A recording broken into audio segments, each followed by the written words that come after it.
Good evening, my dear friends, and welcome to Tea Time Mysteries. I'm Edward, your host for this wintry tale of deception and deduction. Tell me, do you feel the chill in the air tonight?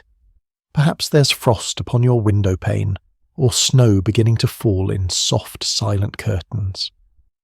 There's something about a winter's evening that makes one grateful for warmth, for shelter, for the comfort of a good story by the fire. Tonight we find ourselves stranded alongside the incomparable Hercule Poirot, trapped by a blizzard in a country house where secrets run deeper than the snowdrifts outside. A locked room, a missing key, and footprints that lead only one way. As Monsieur Poirot himself might observe, even in the purest snow, mes amis, human nature leaves its marks. Before we begin, do tell me in the comments, what is your ideal mystery setting? A snowbound lodge, a seaside hotel, or perhaps an old manor house shrouded in fog? I do so enjoy hearing from you, and if you haven't already, please do subscribe. There are many more mysteries waiting to be unravelled, and I should hate for you to miss a single clue. Now then, pour yourself something warm, tea, cocoa, perhaps a small brandy if the evening calls for it. Draw your chair closer to the fire and let us step onto that snowbound platform where our story begins. The Northern Star Express is waiting, and Hercule Poirot is aboard. Let the mystery commence. Chapter 1. The Stranded Train. The December afternoon had drawn in early, as it does in the north of England when winter asserts its dominion. Through the window of his first-class compartment, Hercule Poirot observed the landscape with a certain philosophical detachment. The moors stretched away on either side, bleak and increasingly obscured by the driving snow that had begun some miles back. It was not, he reflected, the sort of weather that appealed to a man of his sensibilities. Snow was all very well in moderation, lending a festive air to the Christmas season, but this fierce blizzard that now assailed the Northern Star Express was altogether too enthusiastic in its manifestation. Across from him, Captain Arthur Hastings shifted uncomfortably in his seat. Dear Hastings, so predictable in his reactions, so very English in his stoicism. He had been reading the same page of his newspaper for the past 20 minutes, clearly distracted by the increasingly violent motion of the train. I say, Poirot, Hastings ventured at last, folding his paper with the precision of a man grateful for an excuse to abandon it. Do you think we shall make Edinburgh tonight? The snow seems rather thick. Poirot permitted himself a small, precise shrug. The railway companies of this country, mon ami, they pride themselves on their punctuality. But nature, she's not impressed by timetables, we shall see. As if in response to his words, the train began to slow. Not the gradual deceleration that precedes a scheduled stop, but an uncertain, jerking reduction of speed that spoke of difficulty. Poirot's hand moved instinctively to steady his coffee cup on the small table before him. He did not care for disorder of any kind, and an unscheduled stop was decidedly disorderly. A guard appeared in the corridor, his face ruddy with cold and concern. He knocked perfunctorily at their compartment door before sliding it open. "Begging your pardon, gentlemen," he said, and Poirot noted the slight breathlessness in his voice. "We're stopping at Fellmere Halt. The line ahead is blocked with snow and the telegraph's gone down. Can't get through to the next station. We'll have to wait it out, I'm afraid." "For how long?" Hastings asked, with the air of a man whose dinner plans are being disrupted. The guard, whose nameplate identified him as Andrew Phelps, shifted his weight uncomfortably. "That's the thing, sir. Could be all night. But there's a bit of luck in it. Fellmere Lodge is just up the road, and Sir Charles Whitburn has agreed to shelter the first-class passengers for the night. Better than freezing on the train, if you take my meaning." Poirot inclined his head graciously. "That is most kind of Sir Charles. We accept with gratitude, naturally." When the guard had moved on to inform the other passengers, Hastings looked at his companion with a mixture of relief and curiosity. "Do you know this Sir Charles Whitburn?" "But no. I know only what any reader of the Times might know. A military man, retired. A colonel, I believe, who served with some distinction in India. He is also, if memory serves, a man not universally beloved. There was some small scandal years ago. Nothing proved, you understand, but the smoke. She lingered even after the fire was extinguished. The train came to a complete halt with a final protesting squeal of brakes. Outside, Poirot could see little through the whirling snow except the dim outline of a small station building. The blizzard had intensified, transforming the world into a shifting curtain of white. The process of disembarkation was managed with considerably less elegance than Poirot preferred. The snow was already several inches deep on the platform, and more fell with relentless determination. Hastings, good fellow that he was, helped retrieve their luggage while Poirot supervised the operation with the air of a general directing troops. There were, Poirot noted, approximately a dozen first-class passengers in total. They huddled together on the platform, a small island of civilization in the wilderness, while transport was arranged. 2 motor cars made the short journey to Fellmere Lodge, conveying passengers and luggage through the storm. Fellmere Lodge revealed itself gradually through the snow as a substantial country house of Victorian vintage, all grey stone and mullioned windows. Light gleamed welcomingly from several of the downstairs rooms, but there was something about the house that struck Poirot as less than entirely hospitable. Perhaps it was merely the storm, or perhaps it was the expression on the face of the man who stood in the doorway to receive them. Sir Charles Whitburn was a tall man in his late 50s, with the bearing of one accustomed to command and the complexion of one who has spent many years under a hotter sun than England's. His greeting, while formally correct, contained no warmth whatsoever. "Come in, he said brusquely, standing aside to allow them entry. "No use standing about in the snow. Mrs. Bostock, my housekeeper, will show you to your rooms. Dinner at 8. I trust that is acceptable." It was not phrased as a question. Sir Charles was a man who made statements and expected compliance. In the hall, Poirot took stock of his fellow refugees from the storm. A woman of perhaps 35, elegantly dressed and with an air of brittle composure, stood near the fireplace. This, he surmised, must be Lady Margaret Whitburn, Sir Charles's wife. The difference in their ages was immediately apparent, and so was the tension between them, visible in the careful distance she maintained and the way her eyes avoided his. A well-dressed man of perhaps 40, with the easy charm of one accustomed to social success, was shaking snow from his coat with theatrical gestures. "What an adventure!" he declared to no one in particular. "Stranded by a blizzard! It's positively Dickensian!" "Mr. Julian Ash, the playwright," murmured Hastings in Poirot's ear. "I saw him in town last month. Rather successful, I believe." Near the stairs stood a young woman in a sensible travelling suit, her face pleasant but unremarkable, her manner quiet. A nurse, Poirot thought, by the practical cut of her clothing and the efficient way she had organised her small valise. His observation was confirmed moments later when he overheard her introduce herself to Lady Margaret as Miss Dorothy Vale.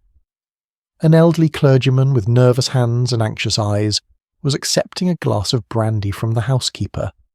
A plump, cheerful woman, whom Poirot recognised as Mrs. Edith Frobisher, a widow of some social standing, was already holding court near the fire, clearly delighted by the drama of their situation.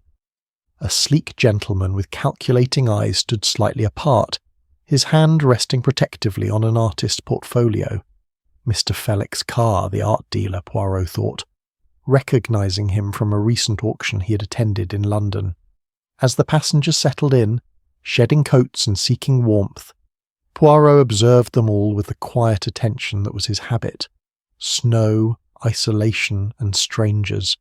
The elements of a locked-room mystery, perhaps, though as yet there was no mystery to solve. Still, there was something in the air of Fellmere Lodge that troubled his instincts, something beyond the storm that raged outside. He turned to find Hastings at his elbow, also surveying the assembled company. "Quite a mixed group," Hastings observed.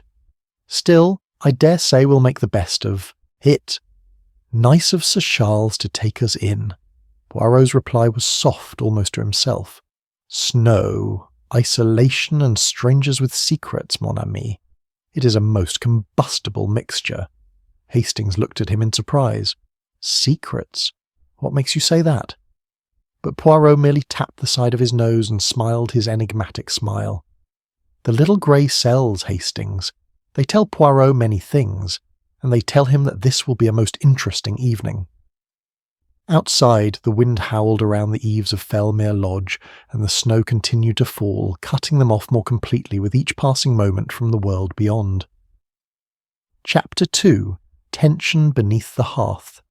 Dinner at Fellmere Lodge was served punctually at 8 o'clock, as Sir Charles had decreed.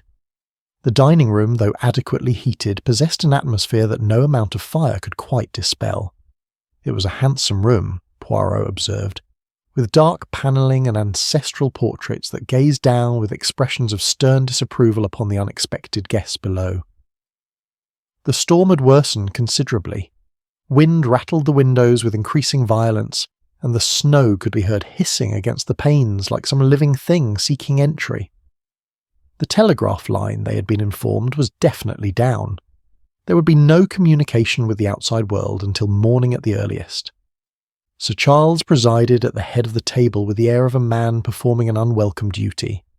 Lady Margaret at the foot maintained her composure admirably, though Poirot noted how her hands trembled slightly when she lifted her wine-glass. Between them, the stranded passengers arranged themselves with that peculiar English attention to social precedents that survived even the most irregular circumstances. "I must say," declared Mrs. Frobisher, her ample form draped in violet silk that had seen better days, "this is quite the most thrilling thing to happen to me in years. Stranded by a blizzard, forced to seek shelter in a country house. It's like something from a novel." "Let us hope," said Reverend Leonard Price quietly, "that the resemblance extends no further. Novels of that sort generally include a murder." There was a brief, uncomfortable silence. The clergyman seemed to realise his faux pas and busied himself with his soup, his thin face flushing. "My dear Reverend," said Julian Ash with easy charm, "what a morbid imagination you possess.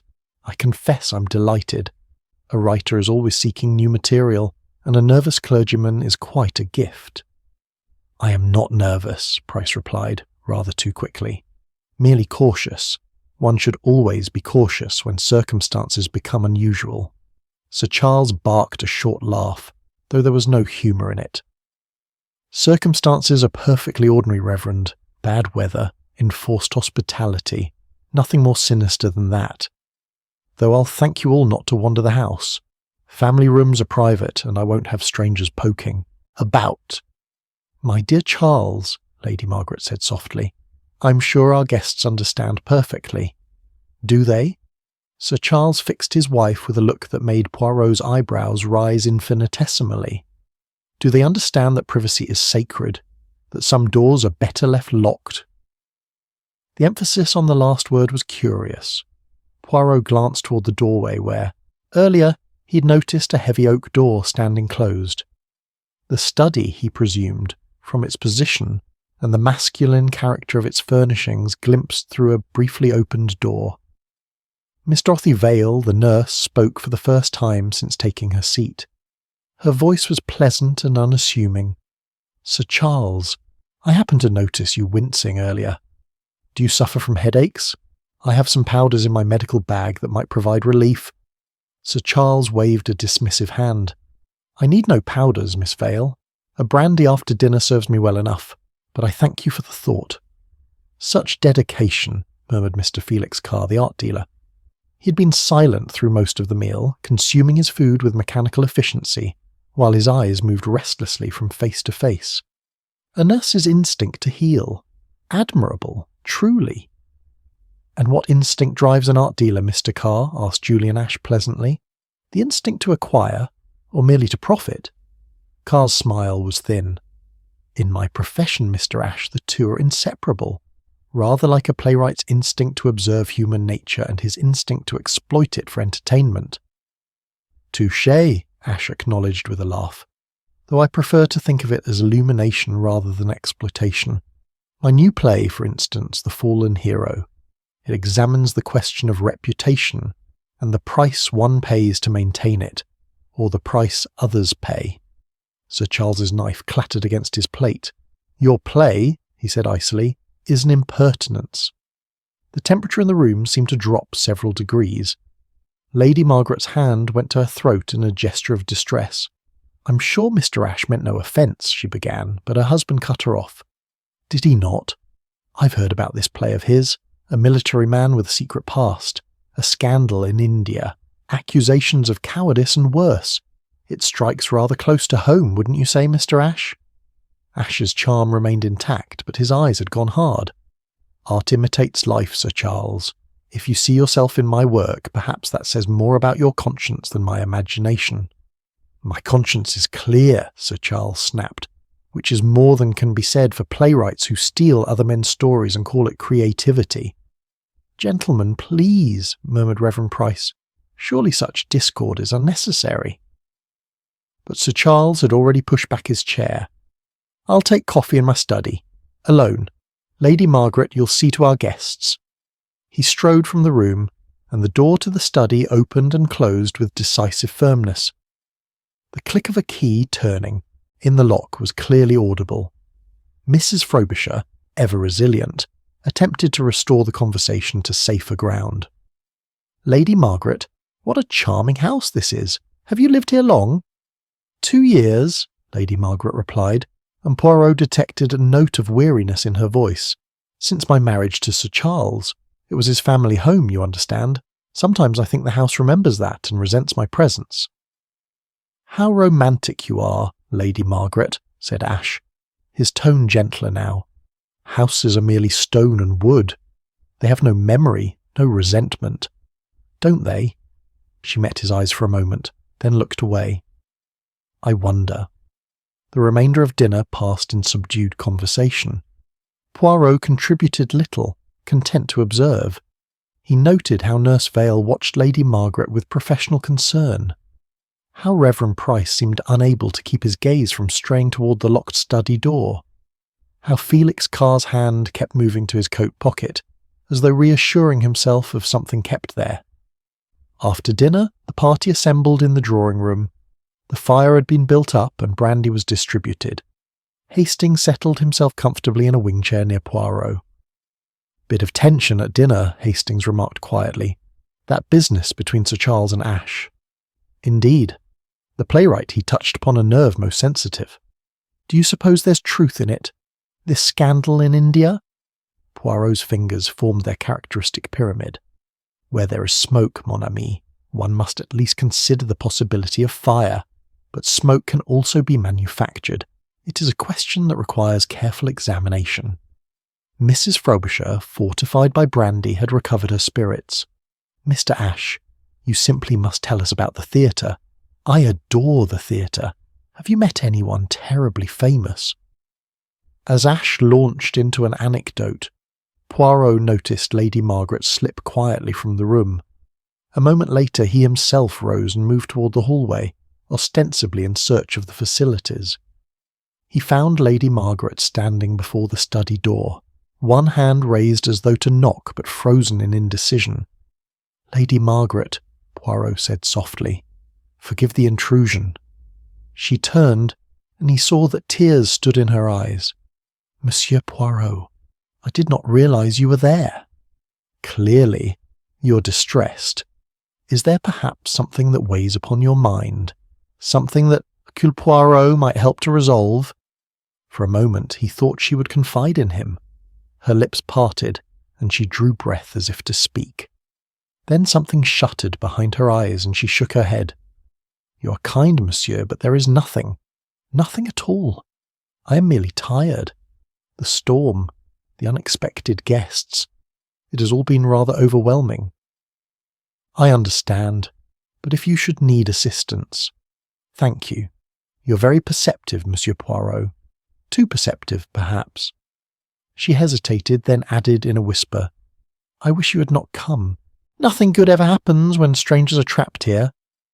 Before he could respond, she had gathered her skirts and hurried away toward the stairs. Poirot stood for a moment in the hallway, contemplating the locked study door. From within came no sound. Sir Charles was maintaining his solitude with determination. When Poirot returned to the drawing-room, he found Hastings yawning over his brandy. "I think I shall retire," Hastings announced. "It's been a long day, and this business with the snow has quite worn me out." "An excellent idea, mon ami. I myself shall follow shortly." But when Hastings had departed, along with most of the other guests, Poirot remained. He sat in his chair, his eyes half closed, his magnificent moustaches gleaming in the firelight. The little grey cells were active tonight, assembling fragments of observation into patterns not yet complete. A locked study, a frightened wife, a playwright with dangerous knowledge, an art dealer who guarded his portfolio like Cerberus at the gates of Hades, a clergyman with nervous hands and anxious eyes, and above it all, the storm that isolated them as effectively as any prison. Outside, the wind howled its desolate song, and Hercule Poirot sat in silence, waiting for he knew not what. Chapter 3. Death in the Snow. The scream came at dawn, piercing the grey stillness of the winter morning with the unmistakable quality of genuine horror.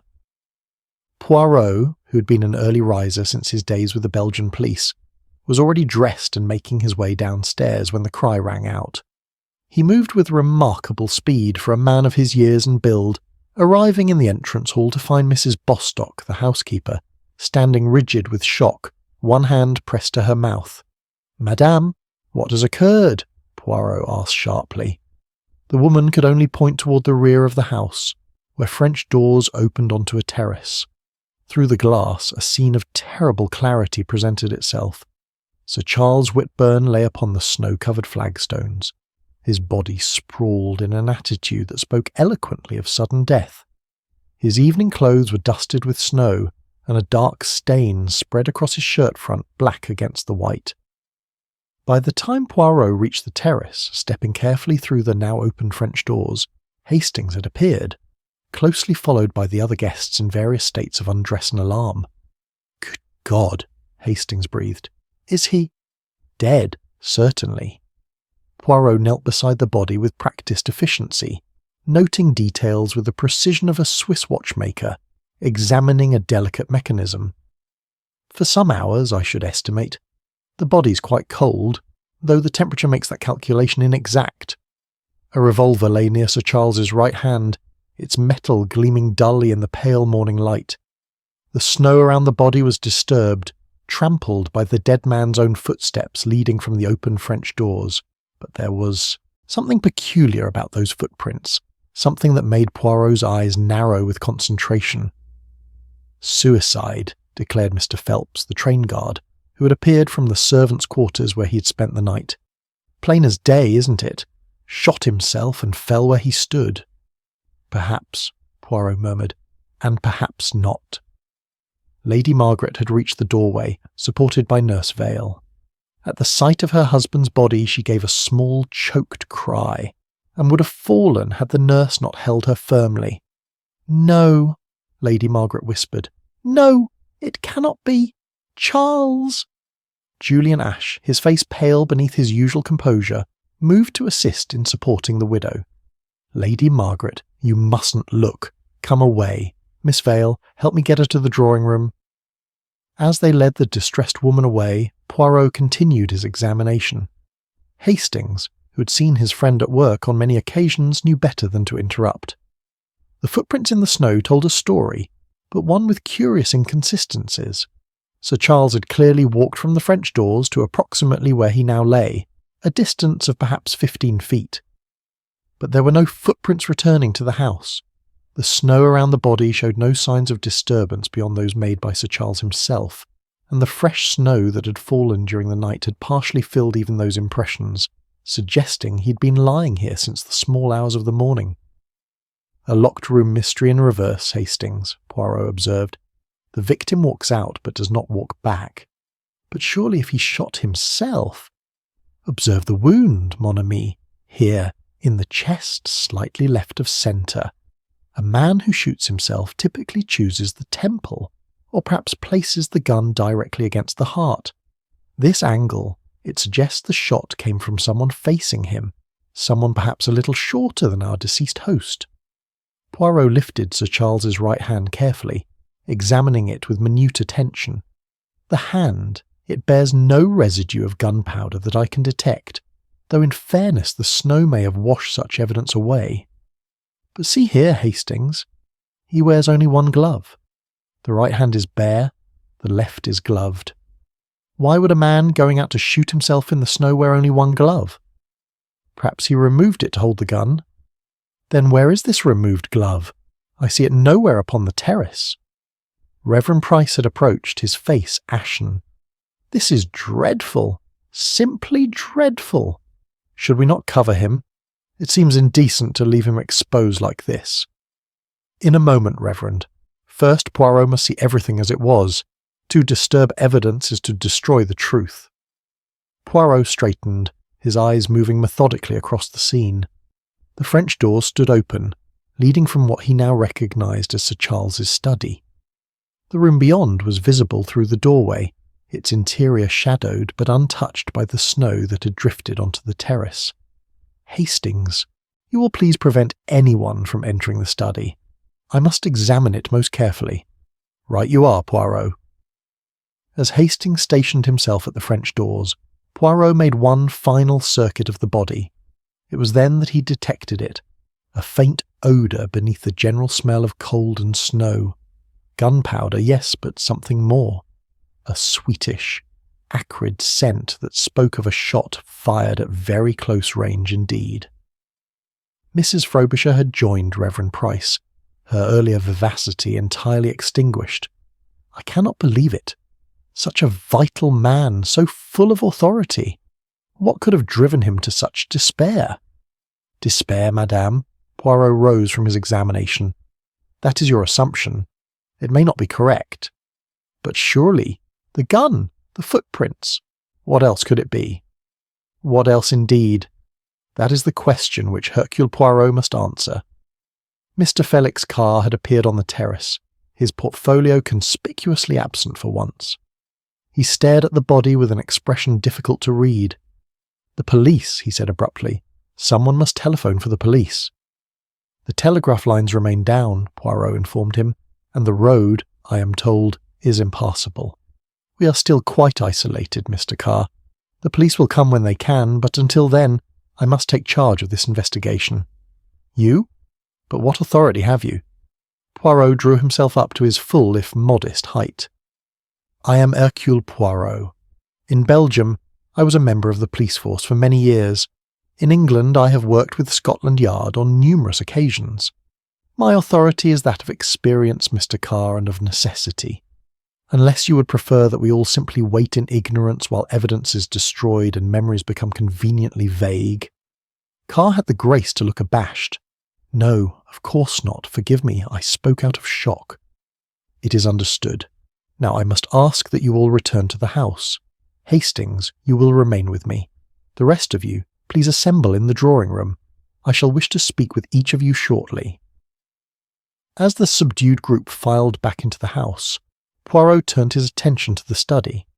The room was exactly as one would expect of a military man of Sir Charles's generation. Solid furniture, regimental photographs on the walls, a large desk positioned to command a view of both the terrace and the door to the hallway. The desk itself was a revelation. Papers were scattered across its surface in a manner suggesting hasty examination. An inkwell had been knocked over, leaving a dark stain across several documents. And in the fireplace, among the ashes of last night's fire, Poirot discovered the charred remains of what had once been a letter. He extracted the fragments carefully, laying them upon the desk. Only a portion was legible, the paper curled and blackened by flame, but the words that remained were sufficient to capture his attention completely. If the truth comes out, we are all ruined. Good Lord, Hastings murmured, reading over his shoulder. Who wrote that, I wonder? An excellent question, mon ami. One of many that now present themselves. Poirot moved to the desk itself. A photograph frame lay face down upon the blotter. He turned it over and found himself looking at a portrait of Lady Margaret, elegant in evening dress, standing beside a man whose face had been violently scratched out. The glass cracked across the obliterated features. Jealousy, Hastings suggested. Perhaps Sir Charles suspected his wife of infidelity. It is possible, but note, Hastings, the study door. From the inside it was locked, yet I see no key in the lock. They searched the room thoroughly. The key was not to be found on the floor, not in any drawer, not anywhere within the study itself. Someone took it, Hastings said slowly. But how, if the door was locked from inside? Precisely the question. And there is more, mon ami. Come, look here upon the desk. Sir Charles's pocket watch lay beside the scattered papers, its glass cracked, its hands frozen at 17 minutes past midnight. The time of death? Hastings asked. Perhaps, and yet Mrs. Bostock has informed me that she heard a gunshot at midnight when she was settling the fires for the night, 13 minutes later than this watch would suggest. Which time is correct, Hastings, or are both wrong? Before Hastings could formulate a response, Poirot bent down, his sharp eyes having detected something beneath the desk.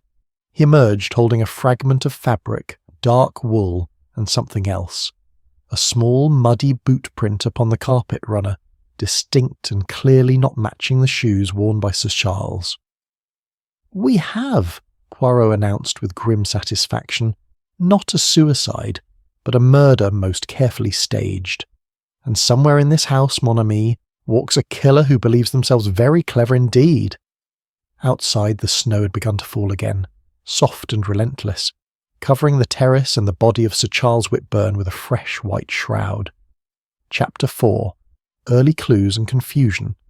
The drawing-room had taken on the character of a waiting room at a railway station, thought Poirot, though infinitely more comfortable and infinitely more fraught with tension.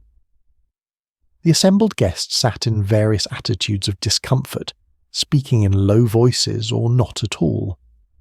Lady Margaret occupied a sofa near the fire, her face pale but composed now, a handkerchief twisted between her fingers. Nurse Vale sat beside her, occasionally murmuring something in a tone too low for Poirot to catch.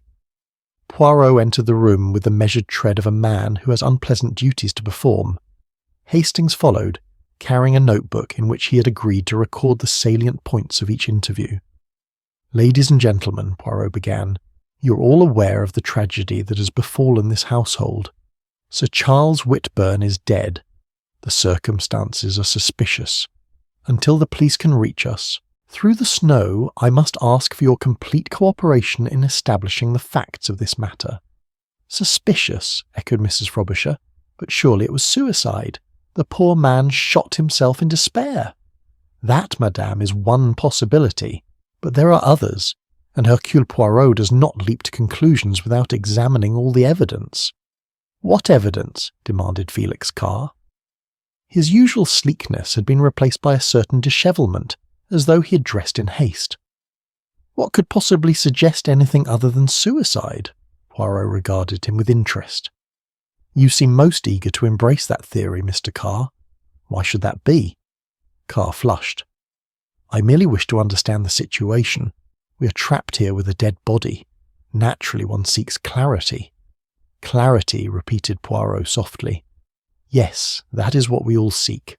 Allow me to present certain facts which may illuminate or obscure, as the case may be." He began to pace, his hands clasped behind his back, a lecturer addressing students. "First, the matter of the locked study. Sir Charles retired to that room last evening after dinner. The door was locked from the inside. This morning the door remains locked, but the key has vanished. It is not in the study. It is not upon Sir Charles's person. Where, then, is this key?" A silence greeted this question. Second, the time of death. Sir Charles's pocket watch ceased functioning at 17 minutes past midnight. Yet Mrs. Bostock, the housekeeper, stated most clearly that she heard a gunshot at midnight. A discrepancy of 13 minutes, which is correct. Reverend Price cleared his throat nervously. Perhaps the watch was damaged in the fall, or stopped earlier in the evening for some unrelated reason. "Both are possible, Reverend. Both must be considered. Third, there is the matter of footprints. Sir Charles walked from the French doors onto the terrace. His footprints are clear, but there are no footprints returning. How does a living man walk to the place where he will die, yet leave no trace of his departure from the house before that fatal walk? Because he intended to die there, said Julian Ash quietly. He walked out, meaning never to return. Perhaps. And yet there are anomalies. A single glove missing. Boot prints in the study corridor that do not match Sir Charles's shoes. A letter burned in the fireplace, speaking of ruin and revelation. Lady Margaret started at this, her handkerchief falling to the floor.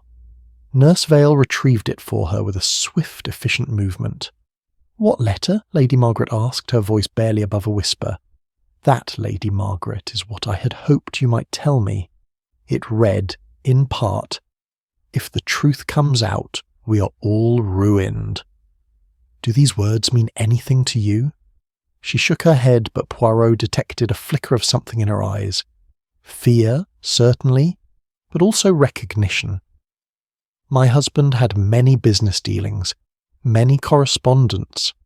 I did not involve myself in such matters. No, and yet you are a most observant woman, I think. You notice things, you feel things. Tell me, Lady Margaret, did your husband seem distressed yesterday evening, more so than usual?" "My husband was often distressed," she replied with a touch of bitterness. "He carried burdens that he chose not to share with me. Whether one of those burdens drove him to take his own life I cannot say, but I am not surprised that he might have done so." "You believe it was suicide, then?" "What else could it be? Who would want to murder Charles? We are isolated here, strangers thrown together by chance. What possible motive could any of us have?" "It was well said," Poirot acknowledged silently. And yet the very vehemence of her denial suggested depths not yet plumbed. He turned to Andrew Phelps, the train guard, who had been sitting quietly in a corner. "Mr. Phelps, you have been most helpful in practical matters. Tell me, when you moved through the train yesterday checking on passengers and luggage, did you observe anything unusual? Any item of baggage that struck you as curious?" Phelps shifted uncomfortably. "Can't say as I did, sir. Just the usual cases and trunks. Mr. Carr had his portfolio, naturally, being an art dealer and all, but nothing out of the ordinary." "You took particular notice of Mr. Carr's portfolio?" "Well, he was that protective of it, wasn't he? Kept it with him even when most would have let the porters handle it. Made me curious, natural-like." Carr stood abruptly. "My portfolio contains valuable items, documents relating to paintings and provenance. I don't leave such things to chance or to the rough handling of railway porters, if you'll forgive the observation, Mr. Phelps." "No offence taken, sir," Phelps replied mildly.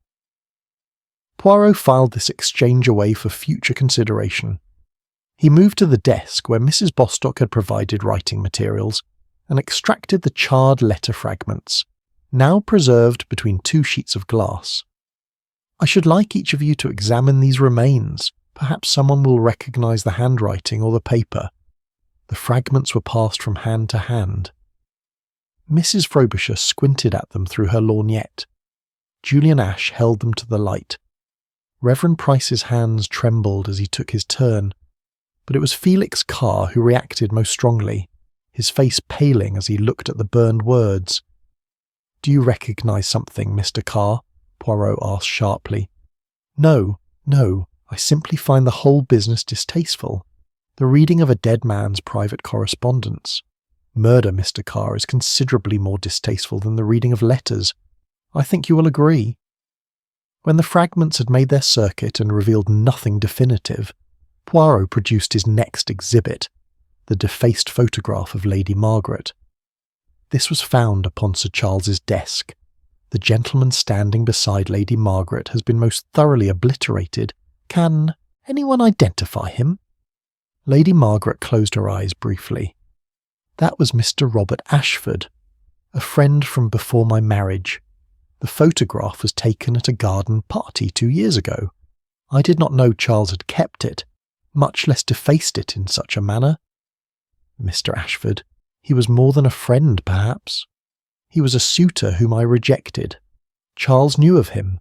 There was never any secret, never any impropriety. Why he should have destroyed the photograph I cannot imagine unless— Unless what, Lady Margaret? Unless his jealousy had grown beyond all reason. He accused me more than once of regretting my choice, of wishing I had married another. It was nonsense, complete nonsense.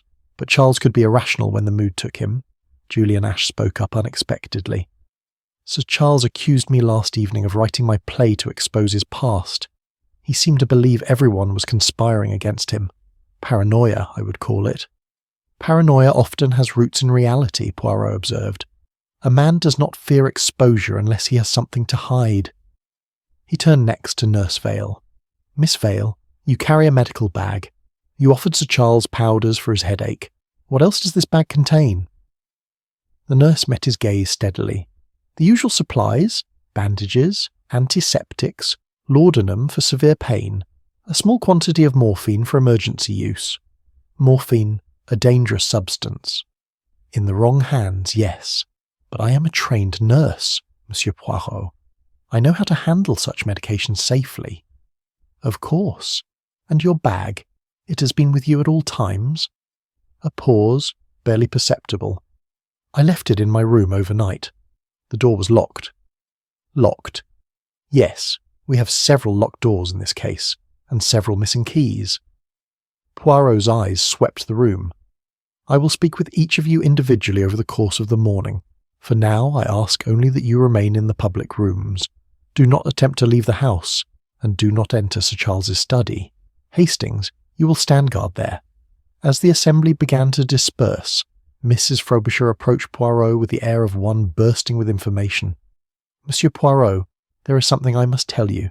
Last night, when I could not sleep and came down for some warm milk, I heard voices. 2 sets of footsteps outside beyond the terrace. This was before the shot was fired, you understand, but there were definitely 2 people out there in the snow. You are certain of this, madame? Quite certain. Though I could not make out words, only the sound of movement. At the time I thought it merely servants going about their duties. But now, in light of what has happened— You have been most helpful, Mrs. Frobisher, most helpful indeed. After she departed, Hastings joined his friend by the window. Outside, the snow continued its relentless fall. What do you make of it all, Poirot? Every piece of information seems to contradict the last. Exactly so, mon ami. We have a locked room with no key, a stopped watch and a contradictory time, footprints that lead only one way, a burned letter speaking of ruin, and now the testimony of 2 sets of footsteps where logic suggests there should be only one. He tapped his forehead significantly. The little grey cells. They must work most diligently to untangle this web. For someone here is lying, Hastings. Perhaps more than one someone. And beneath the laze, beneath the snow, the truth waits to be discovered. It seems an impossible puzzle, Poirot smiled, though without humour. It is not only snow that conceals Hastings. It is human nature itself. And human nature she always leaves traces for those who know where to look. Chapter 5. The masks fall slightly. The morning wore on with a peculiar quality of suspended time, as though the snow that continued to fall had isolated Fellmere Lodge not merely from the outside world, but from the normal progression of hours. Poirot had commandeered the library for his interviews, a smaller room than the drawing-room but with better light, and, more importantly, only one door through which visitors must pass under Hastings' watchful eye. Lady Margaret was his first subject. She entered with the bearing of one approaching an unpleasant but necessary medical procedure, her composure fragile but intact. "Please, Lady Margaret, be seated." Poirot gestured to a chair positioned so that the light from the window fell upon her face, while leaving his own features in relative shadow. It was a small advantage, but one he had learned to employ over many years. "I have told you everything I know, Monsieur Poirot." "Have you? I wonder. It is curious, is it not, that a wife should know so little of her husband's troubles? You lived together for 2 years. yet you claim ignorance of what drove him to such desperation. Charles did not confide in me, her voice was bitter. I was his wife in name, in law, in the eyes of society, but his confidant, never. He married me for my youth and my connections. I married him for security. It was an arrangement, not a romance. And yet he was jealous. The photograph proves as much. Lady Margaret's hands twisted in her lap. His jealousy was irrational. I gave him no cause for it. But as time passed, he grew increasingly suspicious. He accused me of carrying on an affair with Julian Ash. Absurd. I barely knew the man before yesterday. Mr. Ash is an attractive man, charming, sympathetic perhaps, to a woman in an unhappy marriage. You're trying to trap me into an admission, monsieur. I will not be trapped. Yes, I found my marriage unhappy.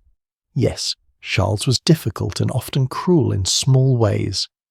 But I did not betray him, and I did not kill him. Poirot studied her for a long moment. Tell me about the money troubles. You mentioned them earlier. She hesitated, and in that hesitation Poirot read confirmation. Charles had made some unfortunate investments, railway shares that declined, a mining venture in South Africa that proved worthless. We were not destitute, but the fortune was considerably diminished. He felt it keenly. Diminished enough to drive a man to suicide? Perhaps. I truly cannot say. Charles was proud. The thought of poverty, of having to economize it, would have wounded his pride terribly. Yet pride alone does not usually lead to self-destruction. There must be something more. Shame, perhaps? Guilt? Lady Margaret rose abruptly. If you're asking me about India and whatever happened there, I know nothing. Charles never spoke of his military service except in the most general terms. Whatever scandal Mr. Ash alluded to at dinner, it is a mystery to me. Very well, Lady Margaret, you may go, but understand that I will discover the truth, whether it is volunteered or extracted. After she departed, Julian Ash was shown in. The playwright had recovered his usual polish, though beneath it Poirot detected a wariness. Mr. Ash, thank you for your patience. I have questions about your play, The Fallen Hero. Ash settled himself comfortably, crossing one elegant leg over the other. I suspected you might. Sir Charles certainly took it personally. Was it intended personally? All art is personal, Monsieur Poirot. But if you're asking whether I deliberately set out to humiliate Sir Charles Whitburn, the answer is no. My play is about a type, not an individual. However, if the shoe fits, it is a shoe that fits many feet, perhaps. Tell me about the India scandal. Ash's expression grew thoughtful. What I know is mostly rumour and newspaper reports from 15 years ago. There was an incident during the Afghan campaign. A native servant accused of theft was beaten to death by British soldiers. A young captain was implicated but never formally charged. The matter was hushed up, as such things often were. The captain retired shortly thereafter with a convenient medical discharge. And you believe this captain was Sir Charles Whitburn? I have no proof, but the dates align, and certain details in the military records are suggestive to anyone who knows where to look. My play explores such moral corruption. Whether it applies specifically to Sir Charles is for the audience to decide. You are a careful man, Mr. Ash. Careful with words, careful with implications. Tell me, did Sir Charles threaten legal action? He did. He intended to sue me for libel. It would have been a long, expensive, and very public affair. His lawyers had already sent preliminary letters. I stood to lose everything, my reputation, my livelihood, possibly even my freedom if the case went badly. A powerful motive for wishing him dead. Ash met Poirot's gaze without flinching. I won't deny that his death solves a problem for me, but I didn't kill him. I was in the billiard room from midnight until well past 1 o'clock, practicing shots and drinking brandy. The bottle and glass will confirm my presence. There. You were alone? Unfortunately, yes. I could not sleep and thought the distraction might help. I have no witness to confirm my whereabouts. And yet a maid claims to have seen you near the library at midnight. Ash frowned. I did pass through the library on my way to the billiard room. Perhaps she saw me then, but I did not linger, and I certainly did not venture near Sir Charles's study. After Ashe departed, Poirot made careful notes in his pocketbook. The playwright's alibi was convenient in its lack of verification. Alone in the billiard room. How simple to claim such a thing. How difficult to disprove. Reverend Price entered next, his anxiety palpable in the way his hands gripped his prayer book. "Reverend, please sit. I will not keep you long, but there are matters we must discuss. You knew Sir Charles before yesterday, did you not?" The clergyman's face drained of colour. Yes. That is, I knew him many years ago. We served together, in a manner of speaking, in India. In a manner of speaking, you were a chaplain, I believe. I was. A young man then, full of zeal and certainty. The army needed spiritual guidance, and I provided it as best I could. And during this time you encountered a Captain Charles Whitburn. Price's hands trembled. I did. There was an incident, a terrible incident involving a native servant and allegations of theft. The man was beaten. He died of his injuries. It was investigated, but quietly.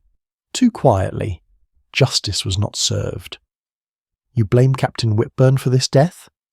I blame myself, Price said quietly. I knew what had happened. I knew it was murder, not discipline gone too far. But I was young, frightened of the officers, afraid of what speaking out might cost me, so I kept silent. I have carried that silence like a stone around my neck for 15 years. And Sir Charles, he knew of your knowledge? He recognised me yesterday. I saw it in his eyes at dinner. When I retired last evening, I found a note had been slipped under my door. It said simply, "Keep silent now as you did then, or suffer the consequences." I burned it immediately, but the words remained seared in my memory. Poirot leaned forward. "Reverend Price, where were you at midnight? "In my room, praying.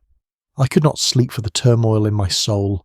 The storm seemed to echo my inner tempest.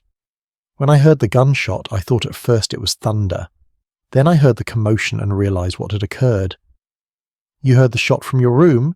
"Yes, it was distinct, even through the storm." "And you saw no one? Heard no footsteps in the corridor?" "No one. I swear it before God." After the Reverend departed, visibly shaken, Mrs. Frobisher bustled in with the air of one who has much to impart and limited time in which to do it. "Monsieur Poirot, I have been thinking about last night. Those footsteps I heard, the 2 sets of them. I am convinced now that I heard voices as well. A man and a woman, though I could not distinguish words. The time, Mrs. Frobisher. Can you be more precise?" "It must have been shortly after midnight. I had looked at my travelling clock just before coming downstairs. 12 past the hour it showed." "And the voices, they came from the terrace, or near it. The acoustics in this house are peculiar. Sound travels in unexpected ways. But I'm certain there were 2 people outside." "You did not investigate?" Mrs. Frobisher had the grace to look embarrassed. "I confess I was more interested in my warm milk than in nocturnal wanderers. One does not involve oneself in the private affairs of others, does one? Besides, I assumed it was merely Sir Charles and Lady Margaret having some sort of discussion." After she left, Poirot turned to Hastings. "You see how the picture grows more complex, mon ami? We have Lady Margaret, who admits to an unhappy marriage but denies any affair. We have Julian Ashe, who had much to gain from Sir Charles's death but claims an alibi without verification. We have Reverend Price, tormented by guilt and threatened with exposure. And we have Mrs. Frobisher's testimony of 2 people on the terrace. Who was the second person, Hastings? That is the question. Perhaps Lady Margaret herself having a final argument with her husband? Perhaps. Or perhaps someone else entirely. We have not yet spoken with Mr. Carr or Miss Vale. They too may have secrets to reveal." Poirot rose and moved to the window, gazing out at the snow-covered grounds. "A trinity most unholy, I said to you yesterday. Greed, guilt, and love. Now we have found all 3 in abundance. But which of them pulled the trigger, Hastings? That is what the little grey cells must determine. Outside, a branch heavy with snow broke with a sharp crack that sounded unnervingly like a gunshot. Poirot started slightly, then smiled at his own reaction. Even nature conspires to keep us mindful of death, he murmured. How very appropriate. Chapter 6. Secrets in the Study. Luncheon was a subdued affair, taken in near silence as though the presence of death in the house had robbed the company of their appetite for both food and conversation. Poirot observed them all with that peculiar intensity that Hastings had learned to recognise. The detective was no longer merely gathering information, but beginning to perceive patterns, to construct hypotheses that would later be tested against the evidence. After the meal, Poirot excused himself and returned to Sir Charles's study. The body had been moved to a guest room under Mrs. Bostock's supervision, covered decently and locked away from curious eyes. The terrace bore only the trampled snow and fading marks where Sir Charles had fallen, the fresh snowfall gradually erasing even these traces. Hastings found his friend on hands and knees beside the turkey rug that lay before Sir Charles's desk. Found something, Poirot? Perhaps, or perhaps merely confirmed what I suspected. Poirot rose, dusting off his trousers with fastidious care. Come, Hastings, help me move this rug. Together they rolled back the heavy carpet. Beneath it, the polished floorboards showed signs of recent disturbance, and there, lodged in a gap between two boards, Poirot extracted a small brass object with the tip of his penknife. A cartridge shell, Hastings observed, but I thought the revolver was found near the body. Indeed it was, and that revolver was of a .38 caliber. This shell, mon ami, is from a .32 caliber weapon, a smaller gun entirely. Hastings frowned. Then there were two guns? So it would appear, or perhaps the same gun was loaded with different ammunition at different times. But no, that makes no sense. The shell casings, they are distinctive to their weapon. This is most suggestive, Hastings. Most suggestive indeed. Poirot placed the shell in a small envelope and continued his search. The study yielded further secrets reluctantly, like a miser parting with coins. Behind a row of military histories on the bookshelf, Poirot discovered a small locked box.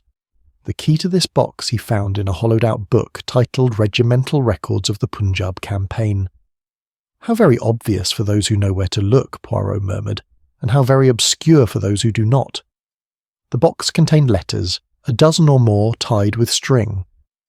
Poirot untied them with careful fingers and began to read. As he progressed through the correspondence, his expression grew grave. Blackmail, Hastings. That is what we have here. Sir Charles was being blackmailed, and by more than one person if these letters are to be believed. May I see? Poirot handed over several of the letters. They were unsigned, written in different hands, but their message was remarkably consistent. Money was demanded in exchange for silence. The India incident was referenced obliquely. Your role in the death of the servant, the truth about Captain Whitburn's cowardice, the murder you helped conceal. Good Lord, Hastings breathed. Who could have written these? That, mon ami, is the question. But observe the dates. The earliest is from 3 years ago, shortly after Sir Charles's marriage to Lady Margaret. The most recent. Poirot checked the postmark. From 2 weeks ago. Someone has been extracting money from Sir Charles for a considerable time. Hastings examined the envelopes more closely. Some are posted from London, others from Edinburgh. Different locations, different hands. As you said, more than one blackmailer. Or one very clever blackmailer who takes pains to disguise the source. Poirot returned the letters to their box. But there is something else we must find. The missing key to the study door.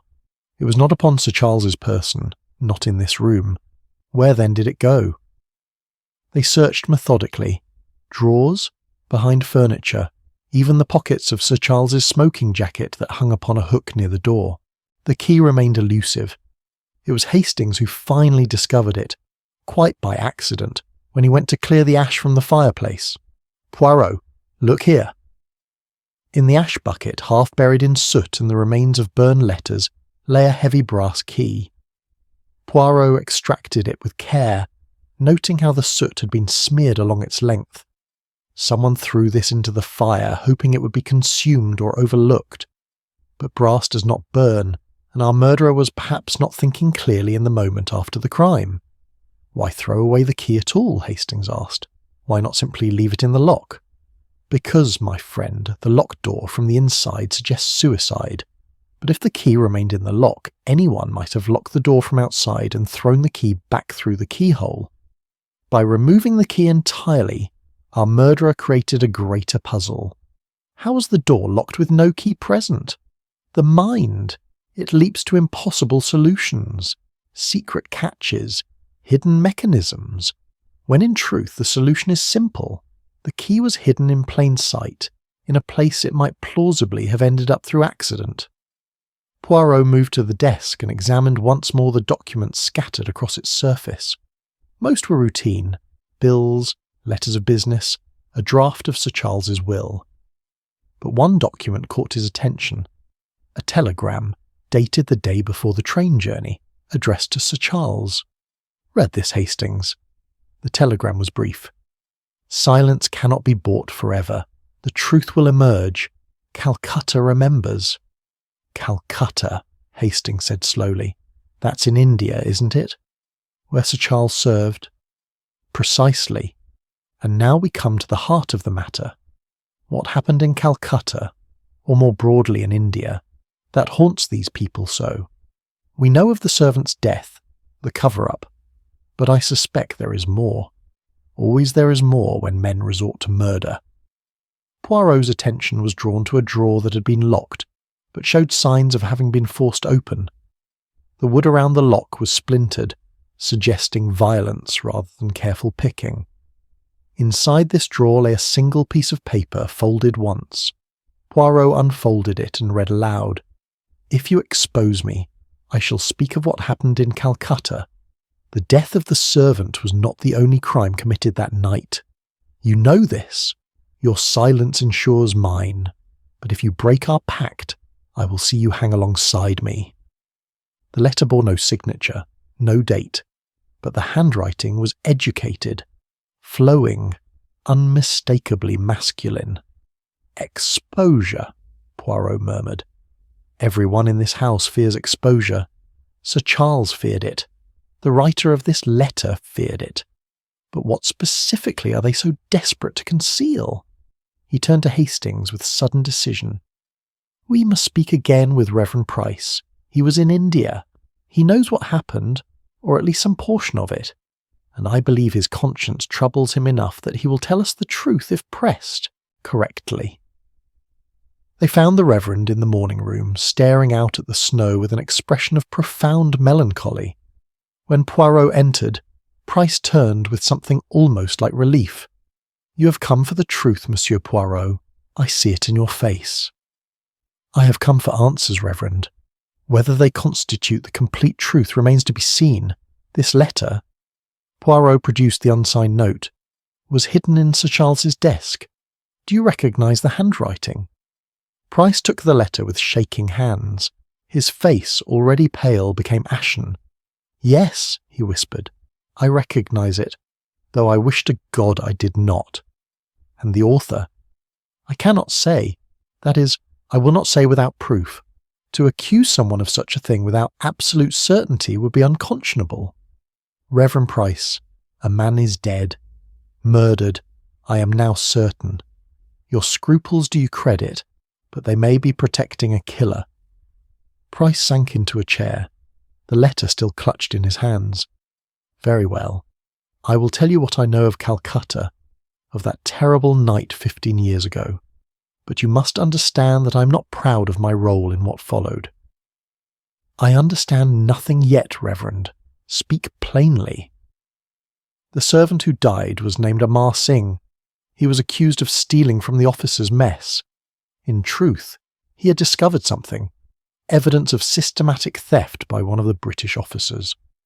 This officer had been selling army supplies and pocketing the proceeds.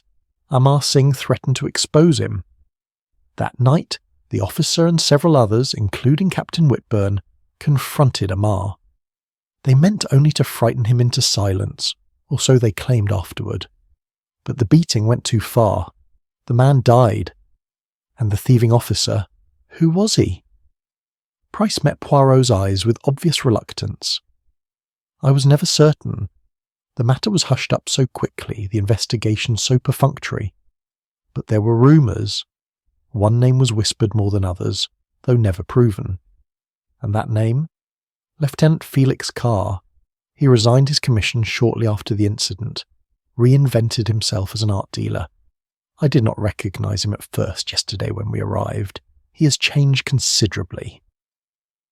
But when I saw him protecting that portfolio so jealously, when I heard his name again after all these years, the memories returned. Poirot absorbed this revelation in silence for a moment.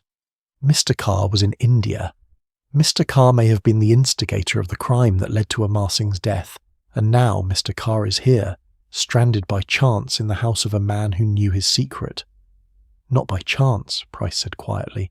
I no longer believe in coincidence where this matter is concerned. Someone arranged this gathering, Monsieur Poirot. Someone wanted us all together in this isolated place. An interesting theory, Reverend, and one that suggests premeditation rather than an opportunistic crime. Poirot stood, his manner decisive.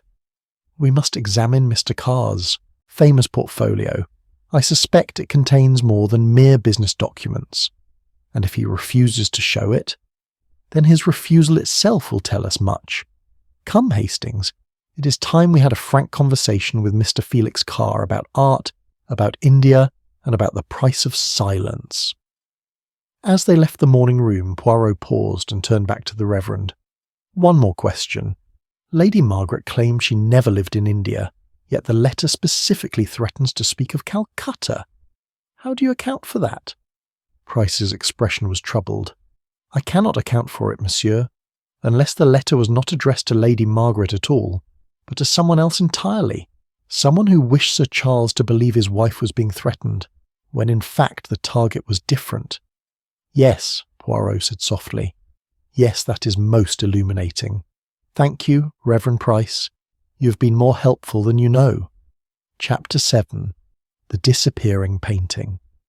The afternoon had brought a temporary cessation to the snowfall, though the sky remained heavy with the promise of more to come. Poirot found Felix Carr in the billiard room, ostensibly practising shots, but with an abstraction that suggested his mind was occupied elsewhere. The portfolio lay on a side table, never far from its owner's reach. Mr. Carr, a moment of your time, if you please. Carr straightened from the table, cue still in hand. Certainly, Monsieur Poirot, though I confess I'm not sure what more I can tell you. I have already stated that I was in my room when the shot was fired. Indeed you have, but I am less interested in where you were at midnight than in where you were 15 years ago, in India, to be precise, in Calcutta. The cue slipped from Carr's fingers, clattering onto the billiard table with a sharp crack.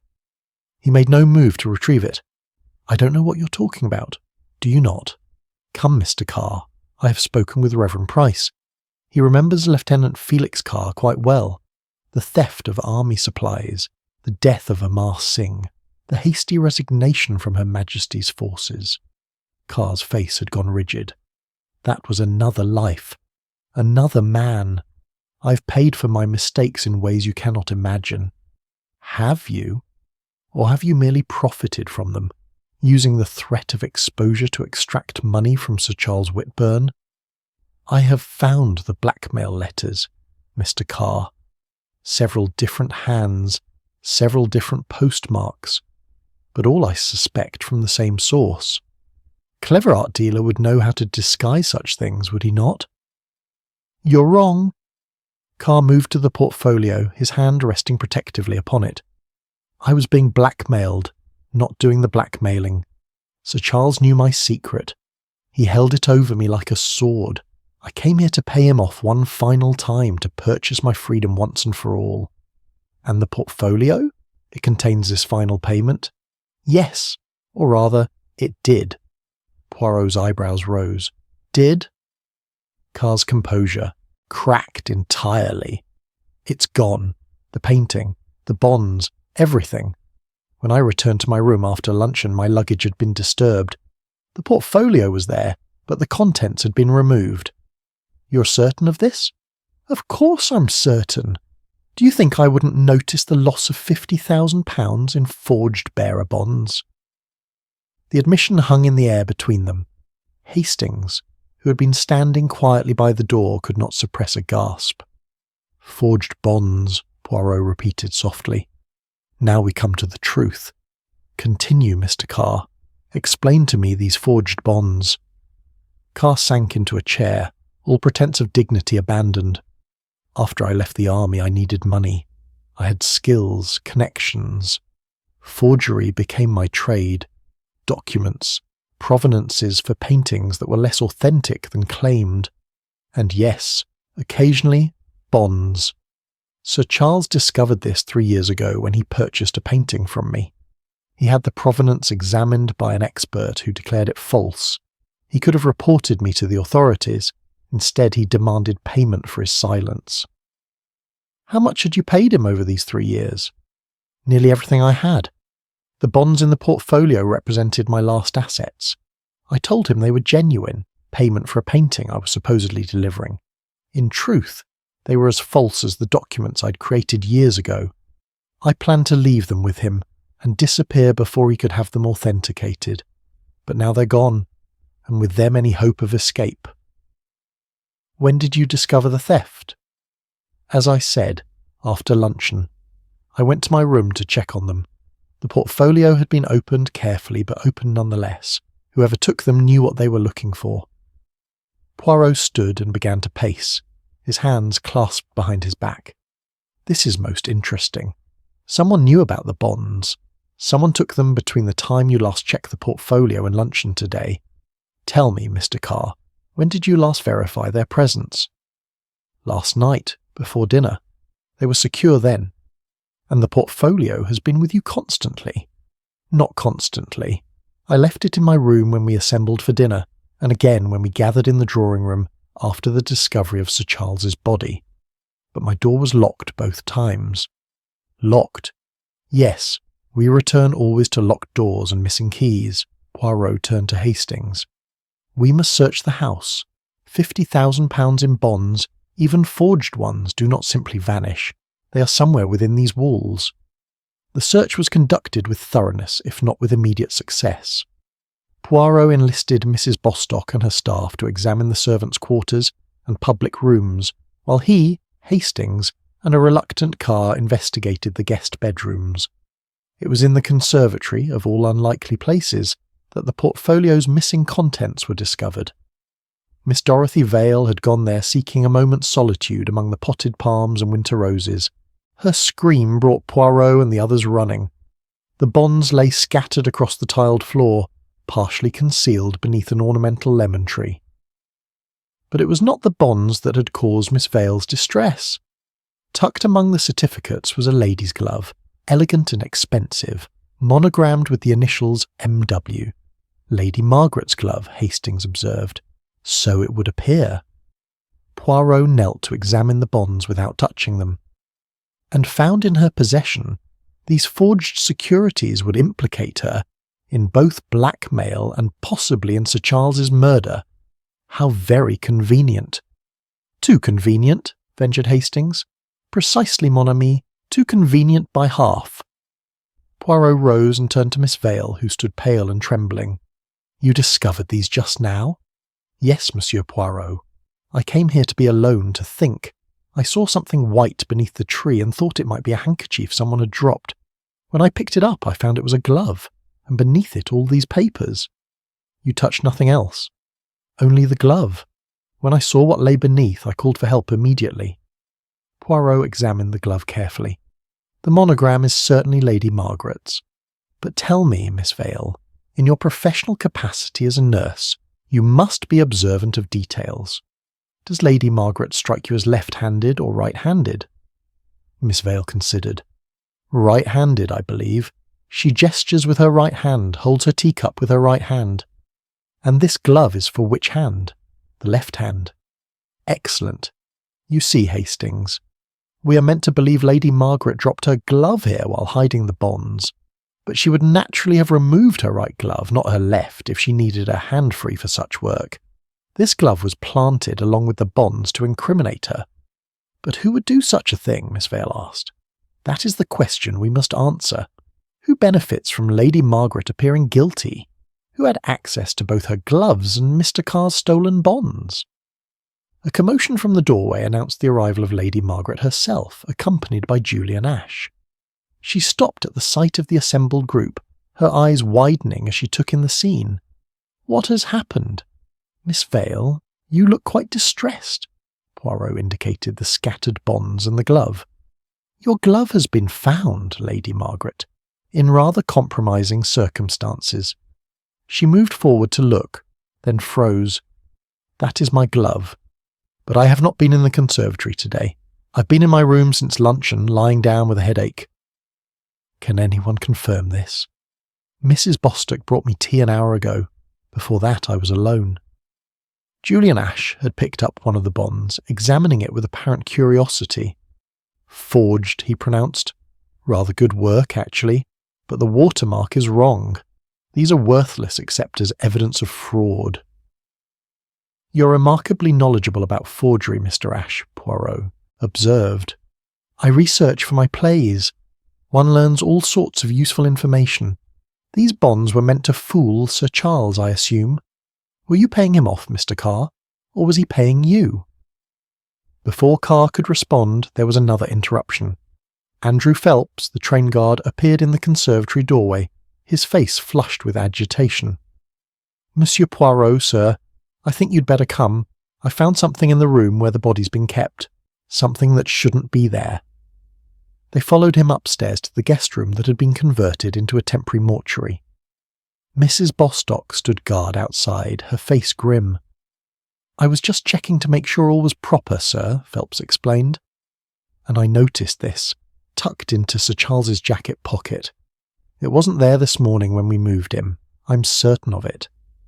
He held out a small glass vial, empty but with traces of liquid still visible within. The label, though partially torn, was still legible.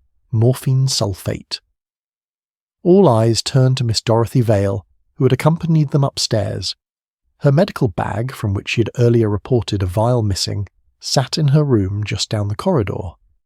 That's from my bag, she said faintly. But I didn't put it in Sir Charles's pocket. I haven't been near the body since this morning. Poirot took the vial carefully, holding it up to the light. And yet here it is. First, Lady Margaret's glove appears with stolen bonds. Now Miss Vale's morphine appears on the body. Someone is working very hard to distribute guilt among multiple parties. The question, mes amis, is why? What purpose does this misdirection serve? He turned to face the assembled group, his expression grave. We are dealing with a most cunning adversary, someone who understands that the best way to conceal the truth is not to hide evidence, but to scatter it so widely that all becomes confusion. But Hercule Poirot is not confused. The little grey cells, they are perceiving a pattern. Soon, very soon, I think we shall have our answer. And what pattern is that? Asked Hastings. The pattern of desperation, mon ami. Our murderer grows desperate. They scatter clues like a wounded animal scatters blood, hoping to confuse the hunter. But such desperation, it is the precursor to mistakes. And mistakes, they will lead us to the truth. Outside, the snow had begun to fall again, heavy and silent, sealing them all more firmly within the walls of Fellmere Lodge. Chapter 8. The final clue in the snow. Evening had descended upon Fellmere Lodge with that peculiar quality of winter twilight that seems to arrive not gradually but all at once, as though a curtain has been drawn across the sky. Poirot had dismissed the company to dress for dinner, claiming he required time for reflection. In truth, he wished to return to the terrace, while sufficient daylight remained for a final examination. Hastings accompanied him, wrapped in borrowed coats against the bitter cold that had settled over the landscape. The snow had stopped again, and the terrace lay before them pristine save for the marks left by Sir Charles's body, now partially obscured by the afternoon's fresh fall. "What are we looking for, Poirot?" Surely we've examined this scene thoroughly already. The eyes, Hastings, they see what the mind tells them to see. This morning we saw a suicide staged as murder. Now I wish to see if perhaps we were observing the scene with incomplete understanding." Poirot moved slowly across the terrace, paying particular attention to the stone balustrade that bordered its edge. The structure was perhaps 4 feet high, solid Victorian workmanship decorated with carved finials at regular intervals. Snow had accumulated along its top, drifted by the wind into small peaks and valleys. "Tell me again, Hastings, what struck you as most peculiar about the footprints?" "Well, there was only one set leading from the French doors to where Sir Charles fell, no prints returning to the house, which suggested he had not walked back." "Exactly. But consider the implications. A man walks out into the snow. He does not return. Therefore, either he died where he walked, or—" Poirot paused, running his gloved hand along the top of the balustrade. "Or he left by some other means. But how? The terrace overlooks the garden. It's a drop of at least 12 feet to the ground below. For a dead man, an impossible journey. For a living person, merely difficult. Observe here, Hastings." Poirot indicated a section of the balustrade where the snow had been disturbed in a manner inconsistent with mere wind drift. The stone showed scrape marks, faint but visible in the slanting light, and the snow beneath the rail was compressed as though something heavy had rested there. "Someone stood here," Hastings said slowly. "Someone climbed over, or climbed up, mon ami. Consider the scenario. Our murderer shoots Sir Charles in the study. The body must be moved to create the illusion of suicide on the terrace, but to carry a dead man outside leaves tracks in both directions, so instead the murderer is clever. They walk Sir Charles out while he is still alive, or create the appearance of such a walk. Then, after the body is positioned, the murderer does not return through the house, but instead climbs down from the terrace into the garden, circles around to another entrance, and re-enters the house without leaving incriminating footprints on the terrace itself." "But the garden below would show footprints as well, wouldn't it? Not if one walks in previously established paths. The servants use the garden entrance for deliveries.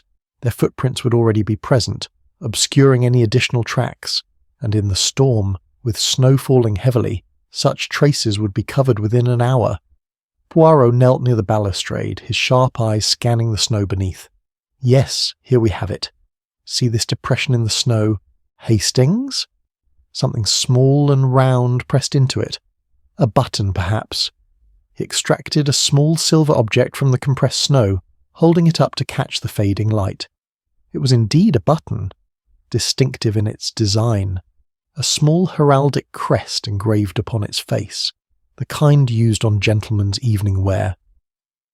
"This is most significant," Poirot murmured.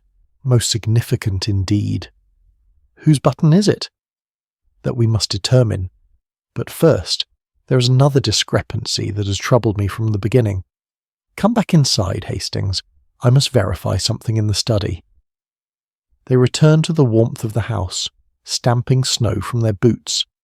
In the study, Poirot went immediately to the desk where he had first examined Sir Charles's pocket watch. The watch stopped at 17 minutes past midnight. Mrs. Bostock heard the shot at midnight, a difference of 13 minutes. I have been assuming the watch must have stopped during a struggle, or been damaged when Sir Charles fell. But suppose instead that the time discrepancy was deliberate. I don't follow. The watch was stopped at 17 minutes past midnight because that is when Sir Charles actually died. The shot at midnight was fired later by the murderer to establish a false time of death and provide themselves with an alibi. Hastings stared. "You mean there were 2 shots?" "Precisely. Remember the cartridge shell we found beneath the rug? A different caliber from the gun found near the body. That shell came from the actual murder weapon. The revolver on the terrace was fired later, into the air perhaps, to create the sound of suicide at a time when the murderer could demonstrate they were elsewhere. But wouldn't people notice 2 gunshots? not if they were separated by time and muffled by the storm. Mrs. Frobisher heard what she thought was thunder before she heard the distinct shot at midnight. Thunder, Hastings. But there was no lightning, no electrical storm. What she heard was the first shot, the shot that killed Sir Charles, muffled by the closed study doors and dismissed as a natural sound. Poirot moved to the window, looking out at the darkening landscape. Our murderer planned this most carefully. They shot Sir Charles here in the study at 17 minutes past midnight. They then had 13 minutes to position the body on the terrace, arrange the scene, and climb down to the garden before firing a second shot to establish the apparent time of death. 13 minutes in which to commit murder and create an elaborate deception. But who could have done all this? Who had the opportunity? That is what this button will tell us.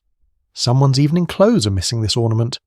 When we identify that person, we identify our murderer. As if summoned by Poirot's words, a gong sounded through the house, announcing dinner. The detective pocketed the button carefully and turned to his friend. Now we go to observe. Hastings. We look at each gentleman present and we note whether their attire is complete or whether something is missing, and we watch their reactions most carefully. The dining room presented a sombre tableau. The company had assembled in formal dress, maintaining the conventions even in these extraordinary circumstances. Lady Margaret wore black, anticipating her widowhood. The gentlemen had donned evening clothes, though several showed signs of strain in hastily pressed suits and imperfectly tied cravats. Poirot took his seat and immediately began his survey. Reverend Price wore ordinary clerical dress, no evening suit. Mr. Phelps, the train guard, had changed into his best clothes but wore no jacket with decorative buttons. Mr. Carr wore a dinner jacket that appeared complete, all buttons present and accounted for. That left Julian Ash. The playwright sat at Lady Margaret's right hand, attentive and sympathetic. His evening clothes were impeccable. Black jacket, white shirt, perfectly knotted tie. But when he reached for his wine-glass, his jacket fell open slightly, and Poirot's keen eyes noted something significant. The left side of Ash's jacket bore 4 silver buttons, the right side bore only 3. Where the 4th button should have been, a gap remained, partially concealed by careful positioning but unmistakable once noticed. Poirot caught Hastings' eye across the table and gave the slightest nod. Hastings, understanding, allowed his napkin to fall and bent to retrieve it, using the opportunity to examine Ash's jacket more closely from his position. When he straightened, he gave Poirot an almost imperceptible confirmation. The missing button matched the one found in the snow. Through dinner, Poirot maintained a light conversation, giving no indication that his investigation had reached its crucial phase. He spoke of inconsequential matters, the beauty of the Scottish countryside, the rigours of train travel, the likelihood of the snow clearing by tomorrow. All the while, he watched Julian Ash with the intensity of a naturalist observing a rare specimen. Ash, for his part, seemed relaxed. He entertained Lady Margaret with theatrical anecdotes, offered sympathetic platitudes to Mrs. Frobisher, and discussed literature with Reverend Price. Only once did Poirot detect a crack in his composure, when Nurse Vale mentioned having glimpsed someone in the garden the previous night around midnight. "The garden?" Ash asked, his tone carefully casual. "Surely no one would venture out in that storm." "I may have been mistaken," Miss Vale admitted. "The snow was so thick and my view from the window so limited. It might have been merely shadows cast by the terrace lights." "Undoubtedly," Ash agreed. But his hand had gone to his wine-glass, gripping it with unnecessary force. After dinner, as the company dispersed to the drawing-room for coffee, Poirot drew Hastings aside. "Tomorrow morning, when the police arrive, we shall present them with a complete solution. But tonight, I think it is time to confront our murderer. We shall have one final interview, you and I and Mr. Julian Ash. We shall lay before him the evidence, and we shall see whether his considerable dramatic talents extend to maintaining innocence in the face of irrefutable proof. You're certain it's Ash? The button is damning. But there is more, Hastings. There is the matter of motive, opportunity, and the peculiar intelligence of the crime itself. Who among our suspects possesses the theatrical imagination to stage such an elaborate deception? Who had the most to gain from Sir Charles's death? Who has demonstrated time and again the ability to charm, to deflect, to present a false front? A playwright, Hastings murmured. A man who creates illusions for a living. Exactly. And now we must tear down this particular illusion and reveal the truth beneath. Come, mon ami, let us prepare for our final act. The denouement, I think, will be most enlightening. Outside, the wind had risen again, howling around the eaves of Fellmere Lodge like the voice of justice crying out for resolution. Inside, Hercule Poirot prepared to deliver precisely that. Chapter 9. The Drawing Room Revelation. The drawing room fire had been built up to a cheerful blaze, but the warmth it provided seemed insufficient to dispel the chill that had settled over the company. They assembled at Poirot's request, Lady Margaret on the sofa, pale but composed, Reverend Price in a wing-chair, his prayer-book clutched like a talisman, Mrs. Frobisher and Miss Vale seated together near the hearth, Felix Carr standing by the window, his arms crossed defensively, Andrew Phelps hovering near the door as though contemplating escape, and Julian Ash, relaxed in an armchair, one leg crossed elegantly over the other. Poirot stood before the fireplace, his hands clasped behind his back, his magnificent moustaches gleaming in the firelight. Hastings occupied a chair to the side, notebook at the ready. "Ladies and gentlemen," Poirot began, "we have been together now for more than 24 hours. In that time a man has died, not by his own hand, as was meant to appear, but by murder most calculated and cold. Tonight, before the police arrive tomorrow with the clearing of the roads, I will tell you how Sir Charles Whitburn met his death, and who among you is responsible." A silence greeted this pronouncement. Lady Margaret's hand went to her throat.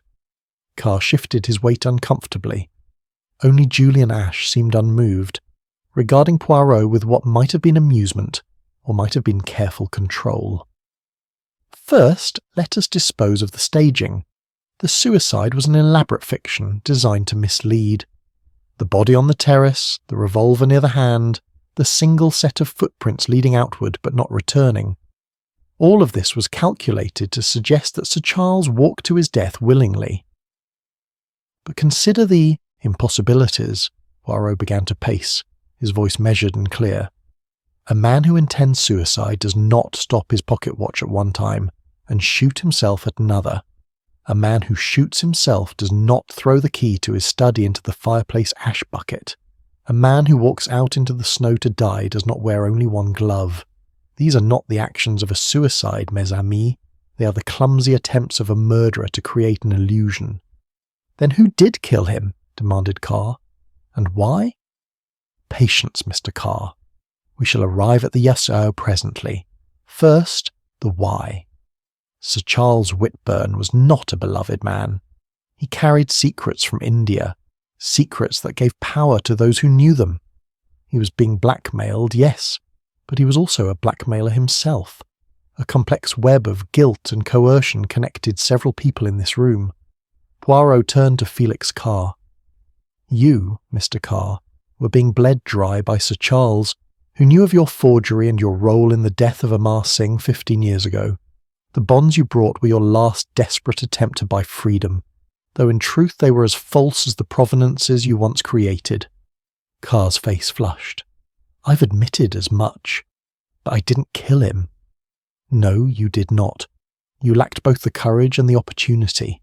Your movements last evening have been accounted for.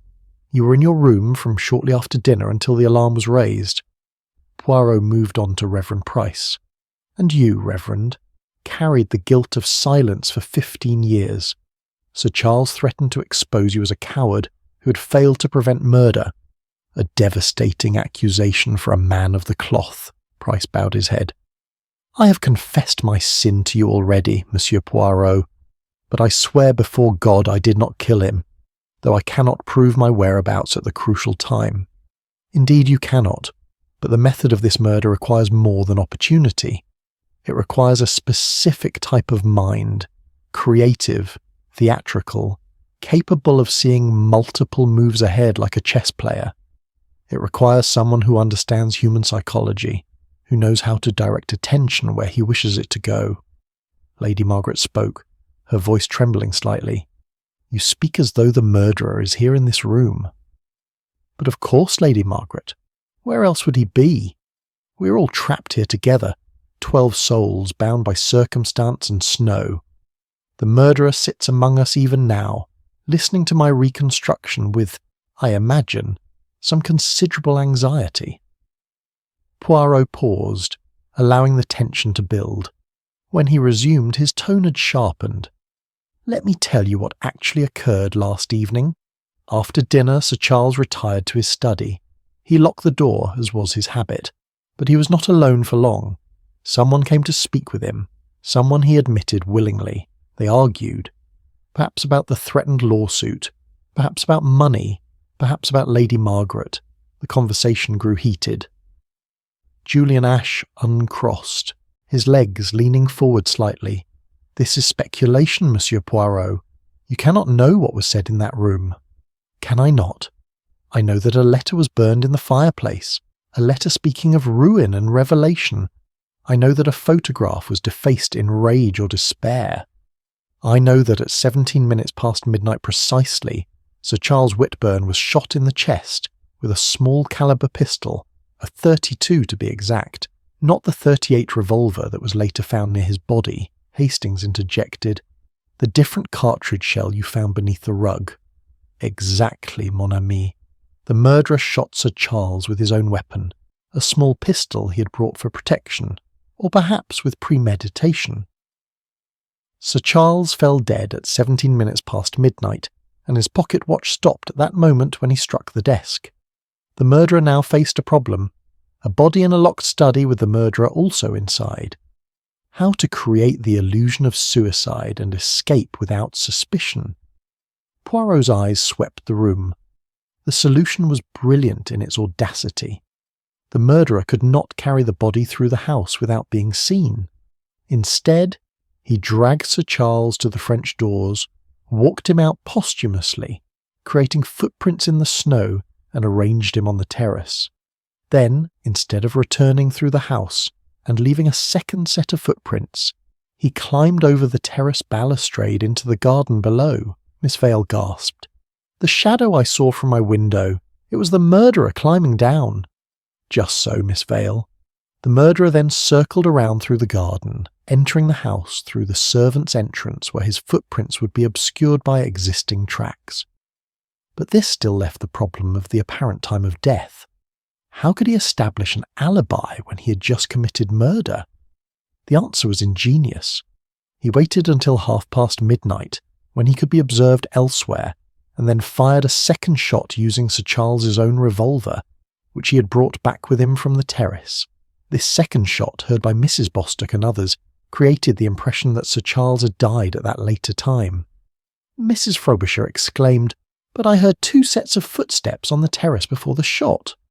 "What you heard, madam, was the murderer positioning the body and then climbing down to the garden. The sounds were muffled by the storm but distinct enough to register. As for the revolver, it was placed near Sir Charles's hand during the initial staging, then retrieved briefly to fire the second shot and finally replaced. The key to the study was thrown into the fireplace to suggest suicide, while creating a puzzle that would occupy investigators." Poirot reached into his pocket and withdrew the silver button. But our murderer made one critical error. In climbing down from the terrace, he caught his evening jacket on the stone balustrade. A button was torn off and fell into the snow, where it remained hidden until this afternoon when I discovered it. He held the button up for all to see. This button, ladies and gentlemen, bears a distinctive crest. It comes from a gentleman's dinner jacket of expensive manufacture. And when I examined the company at dinner this evening, I observed that only one person's jacket was missing such a button. All eyes turned to Julian Ash.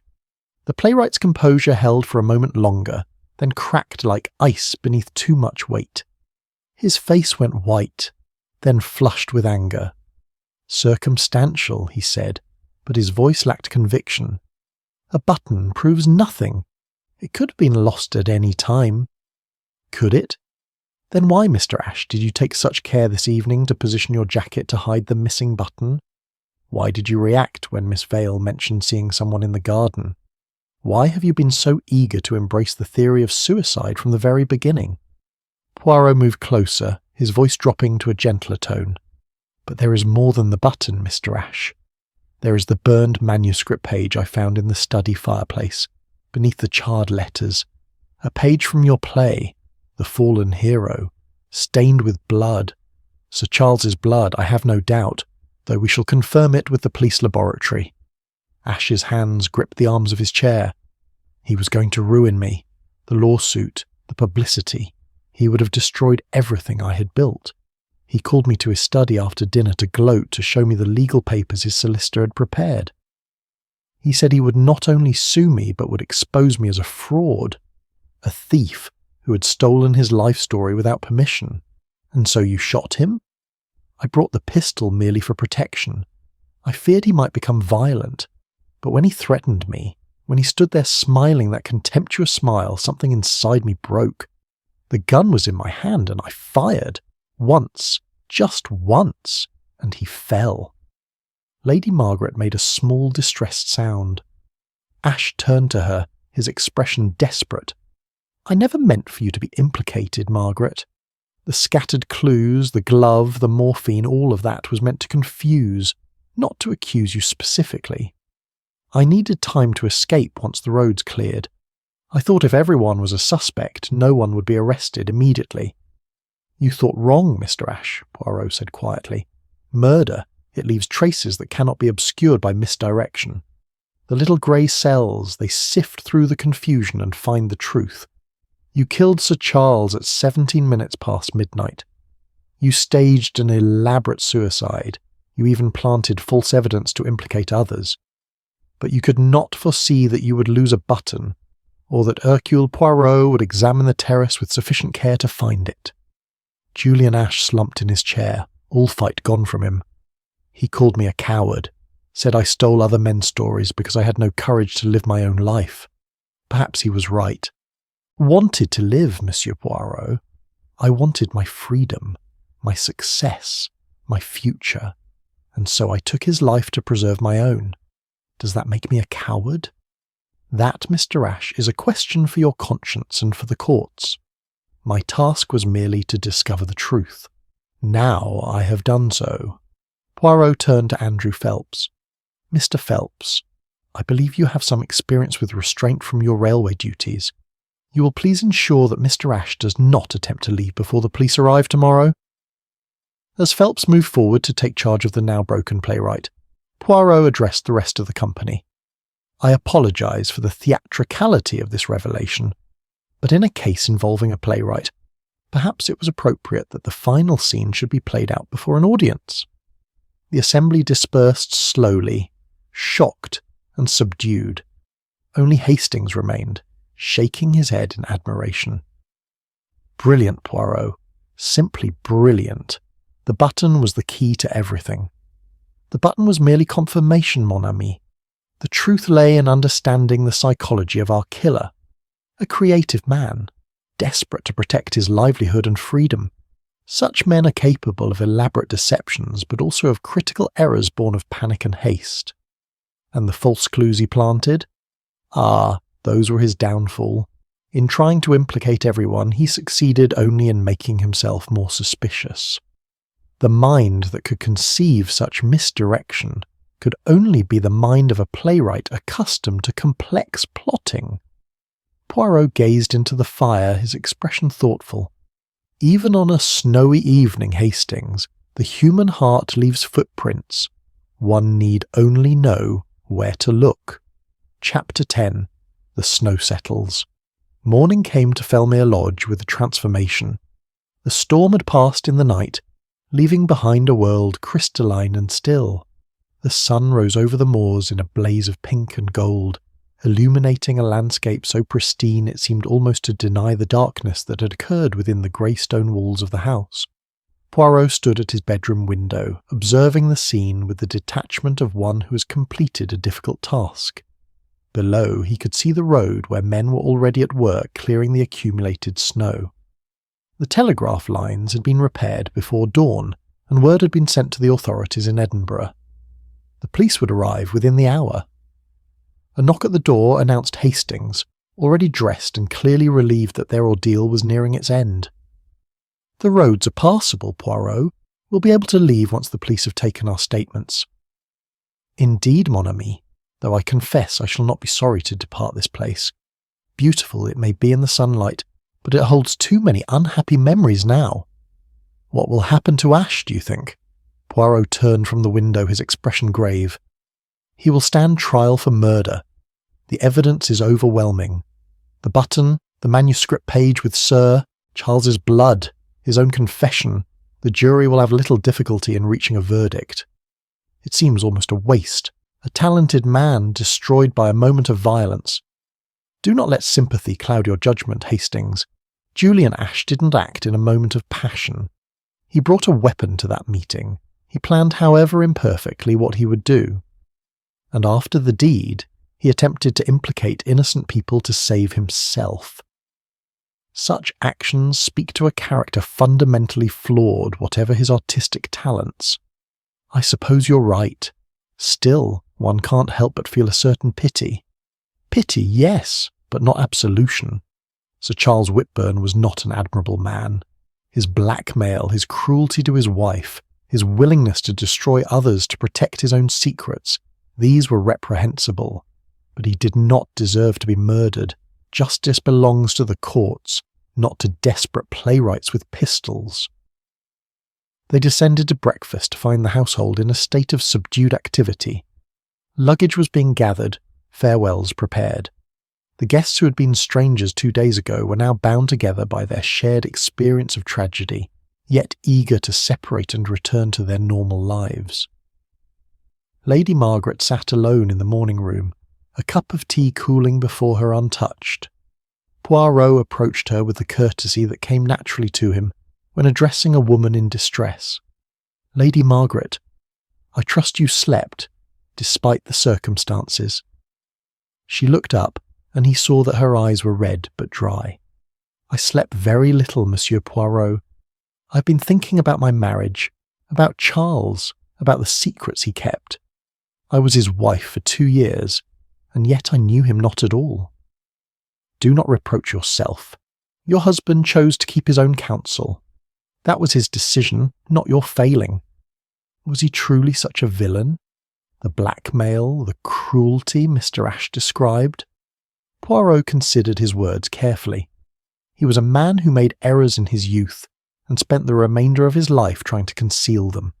Such concealment requires constant vigilance, constant control. It hardens the heart, Lady Margaret. Your husband became what his secrets made him, and I was simply part of the facade, a young wife to present a respectable front. Perhaps initially, but I observed him at dinner the first evening. When you spoke, his eyes followed you. When you left the room, he noted your absence. Whatever his motives for marriage, I believe he had come to care for you in his way. His jealousy was irrational, yes, but it stemmed from fear of losing you. Lady Margaret absorbed this in silence. "Thank you, Monsieur Poirot. You have given me something to remember that is not entirely bitter. That is a kindness I did not expect." As Poirot moved away, he encountered Reverend Price in the hallway. The clergyman looked a decade younger than he had the previous day, as though a great burden had been lifted from his shoulders. "Monsieur Poirot, I wanted to thank you. For 15 years I've carried the guilt of my silence about Amarsingh's death. Now that the truth has emerged, now that Sir Charles can no longer threaten exposure, I feel as though I can finally breathe freely." "What will you do, Reverend?" "I shall write to the authorities in India. I shall make a full statement of what I witnessed all those years ago. It is too late for justice in any legal sense, but perhaps the truth being known will provide some measure of peace to Amarsingh's family if they still live. It is the least I can do." "That is admirable. It takes courage to admit one's failures so publicly." Price smiled sadly. "Not courage, Monsieur Poirot. Merely the recognition that I have been a coward long enough. Your investigation, painful though it was, has freed more than one prisoner. I am grateful for that, even as I mourn the circumstances that made it necessary." Felix Carr appeared next, his portfolio once again firmly in his possession. The forged bonds had been confiscated as evidence, but he seemed almost relieved to be rid of them. "I suppose I shall have to face charges of my own," he said to Poirot. "The forgery at the very least." "That is a matter for the police and the courts, Mr. Carr. But if you are seeking advice, I would suggest that honesty at this juncture will serve you better than further deception." "Sound advice. Strange how a brush with murder clarifies one's priorities. I've spent years running from my past, building lie upon lie. Perhaps it's time to stop running and face what comes." "I wish you well in that endeavour." Mrs. Frobisher, ever resilient, was holding court in the drawing-room, regaling Mrs. Bostock and a fascinated maid with her account of the investigation. And there was Monsieur Poirot, standing before the fireplace like a judge pronouncing sentence, and he held up this tiny button, and everyone gasped because we all knew what it meant. Poirot smiled to himself. In Mrs. Frobisher's retelling, the case would grow more dramatic with each performance, but he bore her no ill will. She had, after all, provided crucial testimony about the 2 sets of footsteps on the terrace. Miss Dorothy Vale was packing her medical bag with professional efficiency when Poirot found her. The missing morphine vial had been returned, and she handled it now with extra care. "I shall be more vigilant in future," she said. "To think that my carelessness in leaving my bag accessible could have been exploited by a murderer." "You were not careless, Miss Vale. Mr. Ash was determined to create confusion. Had it not been your morphine vial, he would have found some other means. Do not blame yourself for another's malice." "You're kind to say so. I hope my new employers in Edinburgh are not put off by my involvement in such a scandal. On the contrary, I suspect you will find that notoriety has its advantages. Everyone will wish to employ the nurse who assisted Hercule Poirot in solving a murder." She laughed at that, the first genuine laughter Poirot had heard in the house since his arrival. By 10 o'clock the police had arrived. Inspector MacDonald from Edinburgh, a solid man with keen eyes and a no-nonsense manner. Poirot spent an hour with him in the study, laying out the evidence methodically and providing his written statement. "You've done our work for us, Monsieur Poirot," MacDonald said, examining the button and the manuscript page with blood evidence. "Though I confess I'm not entirely pleased to have a Belgian detective solving Scottish crimes. I assure you, Inspector, it was not by choice. Circumstance trapped me here as surely as it trapped the murderer. I merely did what necessity required." "Aye, well, we're grateful nonetheless. Ash has signed a full confession this morning. He'll be transported to Edinburgh to await trial. The case is as complete as any I've seen." By noon, the Northern Star Express had resumed its journey, and the passengers who had been stranded at Fellmere Lodge were aboard once more. The house receded behind them as the train gained speed, its grey stones and snow-covered grounds soon disappearing from view. Poirot sat in his compartment with Hastings, a cup of excellent coffee at his elbow, watching the winter landscape roll past the window. "It seems almost unreal now," Hastings remarked. "The storm, the murder, the revelation, like a play that has ended and the actors have returned to their normal lives. Except for Julian Ash, whose play has ended most definitively, and for Lady Margaret, who must now rebuild her life without the husband she barely knew, and for Reverend Price, who must make peace with his conscience. No, Hastings, for some the play continues, though the stage has changed." "You sound melancholy, Poirot." "Perhaps I am, a little. Murder always leaves ripples even when justice has been served. Sir Charles Whitburn was not a good man, but he was still a man. His death diminishes us all, as does the knowledge of what desperation can drive people to do." They sat in companionable silence for a time, the rhythmic clacking of the wheels providing a soothing counterpoint to their thoughts. Finally Hastings spoke again. "You said something yesterday that stuck with me, about the snow being white, yet every flake being different, and about crime hiding beneath the purest surface." "Did I?" "Yes, I remember. It is true, is it not? We see the surface of things, the illusion of order and propriety, and we forget that beneath lies all the complexity of human nature. The snow falls pristine and beautiful and covers everything equally, the beautiful and the ugly, the innocent and the guilty. But the truth remains beneath, waiting to be uncovered by those willing to look closely enough. And you always look closely enough, don't you, Poirot? It is my nature, mon ami. The little grey cells, they do not permit me to accept surfaces. They insist on examining what lies beneath. Sometimes this is a burden. But it is also, I think, a responsibility. If we who can see do not look, who will?" The train carried them north through the white landscape, away from Fellmere Lodge and its dark secrets. Behind them, the snow continued to settle over the moors, softening edges, concealing scars, making all things appear peaceful and clean. But Hercule Poirot knew better than to trust appearances. He had seen what lay beneath the snow and he would not forget. The human heart leaves footprints, he had said, if one only looks closely enough. And he would continue to look, continue to seek the truth hidden beneath whatever surface the world presented. For that was his calling, his purpose, his gift. And somewhere in the distance, barely visible through the crystalline air, Edinburgh awaited. But that, as they say, was another story altogether.